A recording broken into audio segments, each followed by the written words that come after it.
Happy Monday, everybody. It's your boy MG, number one Cowboy fan in the world. I just wanted to go ahead and touch put a little truth to our loss we had yesterday to the Denver Broncos. It's a classic case of overlooking your opponent. Dallas went in with the mindset of a few things. They traded Von Miller, that's one. They haven't really done anything on offense, that's two. And they're playing backups. We can get in here and get a win. We don't even have to try. It's basically the mindset that they had. You can tell from the jump of the game that we just looked like we were going through the motions. There was no excitement. There was no coming off the ball. There was no trying to actually put your foot on their throats. It was just going through the motions. You can look at the player's face. You can look at the coaches. The only coach that was really excited was the special teams coach, Mike McCarthy. He went for it on fourth down. I didn't mind going for it on fourth down. My biggest issue was the play we ran. We run that play all the time on fourth down. You think the NFL is not going to catch on to that eventually, Kellen Moore? You can't keep running to the right side. I understand Zach Martin is your best lineman on the team. And I understand that you want to run behind him, but you have to change it up a little bit, man. You can't keep on running behind Zach Martin. You don't think they're going to stack over there or send a blitz that way? Zeke had no choice but to literally try to bounce it back the other way because the Zach Martin got pushed off the ball. Leo Collins, we're not going to, let's touch on him real quick because he looked horrible. So did Terrence Steele, but Terrence Steele has more of an excuse because he switched from right to left. Collins looked like he had wanted no part of the game yesterday. He was getting pushed back. He was getting drove back. He was just getting manhandled, man. From the way we started the game, Tony Pollard's kickoff was cool, but the body language sucked. I knew we were in for a long game when your team is just walking around, not getting excited, not getting hyped up. Defense, don't give me that stuff. All Cowboys defense got exposed. What did we do against Dalvin Cook? Come on now. We were lackadaisical. We didn't want to play in that game. We thought about it. Oh, you know what I'm saying? They just traded Von Miller. Maybe, they'll just lay down or, they're not that good of a team. They lost, 3 out of 4. We can beat them. They looked ahead. That's all it was. And let's get it fixed. At the end of the day, you're going to have games like this. Dallas is not the only team that lost to a team that they shouldn't have lost to. I hate that Stephen A. Smith gets on here and him and Shannon Sharp boasting around and putting on helmets and wearing hats and all that. Oh, Cowboys are overrated. Stephen A., you literally said Dallas was a team to beat in NFC East or NFC. Now they're overrated. So was your statement overrated as well? I'll give it Shannon Sharp his little dues because he didn't say Dallas was the team to beat. He's always stayed on that hater train. But Shannon, come on, bro. You even said the Broncos were going to lose. So let's not be fraud and act like Dallas is the only team that took a bad loss. Let's bring up the Bills. Bills lost to the Jaguars. The Jaguars, the worst team in the NFL. And y'all were crowning them to come out of the AFC. 9-6, really? Y'all said Josh Allen was an MVP frontrunner. Or a top 3 MVP. Come on, let's keep it 100. Let's go to the Las Vegas Raiders. They lost to the Giants. We know how bad the Giants have looked. They don't even have Saquon Barkley. Jason Garrett calling plays. And y'all know y'all love to rag on Jason Garrett, but the Raiders lost to him. But you ask the Raider fans, oh, it's because we have a lot of stuff going on, but y'all look bad. Y'all's loss was worse. No, it wasn't. We just overlooked them. You can't go off with one loss and tell me, oh, Dallas is going to be Dallas, and Dallas is going to be that same team that doesn't do anything and Foles. Hey, I don't believe it. We're going to make the playoffs, and whatever happens in the playoffs happens. But this one loss does not define what Dallas has done all season long. Yeah, Dak looked rusty coming back. Our offensive line was getting their butt kicked. It's a simple case of you overlooking your opponent. We're all human. Anybody who's ever played sports before, you've known to overlook your opponents before.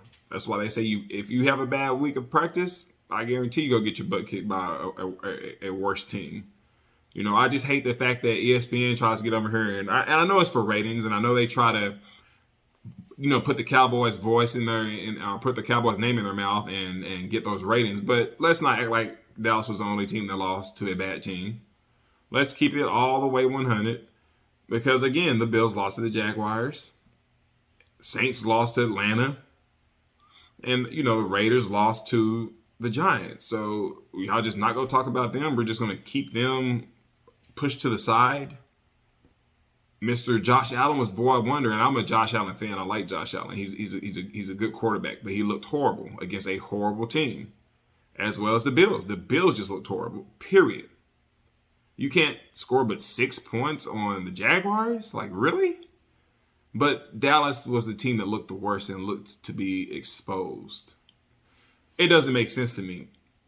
Dallas has to go ahead and take that humble pie, get back to the basics, run the football. Zeke had literally, what did he have? 5 rushes a carry. Tony Pollard looked lost out there. He dropped a key pass. Let's get to the punt block. I've never heard of that rule. I could be stupid. I can be dumb. But NFL coaches never heard of it either. So that was bullcrap. That changed the game. That's not an excuse. Could we have came back? I think they would have switched the momentum because we were only down, 16-0 coming out of halftime. You score there, it's 7-16. And we know our offense is capable of putting up points and putting up points fast. But CD dropped some passes. Amari dropped his first pass. You can tell the entire team they didn't want to play the game. I'm not alert. I'm not concerned that, we came out and played bad. But I do know at the end of the day, every team goes through this. Dallas just got to tighten it up. And I'm not concerned that, oh my God, we got ran on. That's one game. One game. It happens. It's the NFL. They get paid millions of dollars to go out and get the job done. I want Kellen Moore to stay creative. Don't go back to that not being so creative. I want Mike McCarthy to start coaching better and chill out on the fourth down plays just a little bit. Just chill out just a tad bit. We don't have to go for it on fourth down every other play on fourth down. And I want our offensive line to get back and kicking butt. Tyron Smith being out was not that big of a loss. That should not have been that much of alarming that he goes out and our entire offensive line plays like trash. Your quarterback can't set his feet. And when he does have time to set his feet, he's going to be rattled. Even the great Tom Brady. Ask him. All the great quarterbacks will tell you, if they're getting pressured most of the game, and when they do have time to set their feet, their clock's going to be off. If you're going to speak about a team being off or a team being overrated, at least make it make sense. At least bring up the other teams who got their butts kicked by teams they shouldn't even lost to. I just want to get this out here, and speak on the Cowboys. Y'all let me know what y'all think. At the end of the day, I think Dallas is fine. It was one game. Now talk to me, if we have another game or 2 or 3 games like that, then yeah, I'm going to be concerned. But one game does not mean that they're overrated. Doesn't mean they're overhyped. Doesn't mean they're exposed. Trayvon got beat on that play. Could have been called offensive pass interference. I never knew that you can push off with your hand, but it wasn't. So, hey, you pick it up and you keep going. And I want to touch on one other thing before I leave is that middle. I pray to God Neville Gallimore comes back and he can put some pressure in that middle, because that is showing up a little bit that we can't get pressure up the middle. Not for the run, but actual pressure up the middle in passing situations. It's allowing the quarterback to step up in the pocket and get away from a Randy Gregory and DeMarcus Lawrence when they get back. We got to have that dog in the middle, and I wanted that dog in the middle from the draft or free agency. We got to try to address it, man. Go out and try to find somebody in free agency. Atkins is still out there. Short still out there. Hey, take a flyer on him. What's the worst you can lose? You're not going to pay him that much money. It's going to be a 1-year contract. Let's see what we can do. We did have some splashes from our rookie. He looked pretty good. And, man, Parsons is a beast. He's going to keep on doing what he does. And he's going to keep on, getting to the quarterback. He had, 10 tackles, 3 tackles for a loss, and 2.5 sacks. Parsons is figuring it out. And once he totally figures it out, it's scary. You can tell he's everywhere. But I'm not concerned, fellas, ladies, Cowboy fans, Cowboy nations. All the hate that we got, that just shows why we America's team. Because we got so much hate that everybody forgot about the Bills and the Raiders losing. That's crazy, right? When you think about it, Stephen A., keep the Cowboys' name out your mouth. Shannon, keep the Cowboys' name out your mouth. If y'all hate him that much, don't be two-faced. It's coming from a real Cowboy fan. I'm going to give it to you raw and uncut. I'll never say Cowboys are going to no Super Bowl. But we going to see what happens at the end of the year. I'm just going to enjoy the games. Your number one Cowboy fan, MG.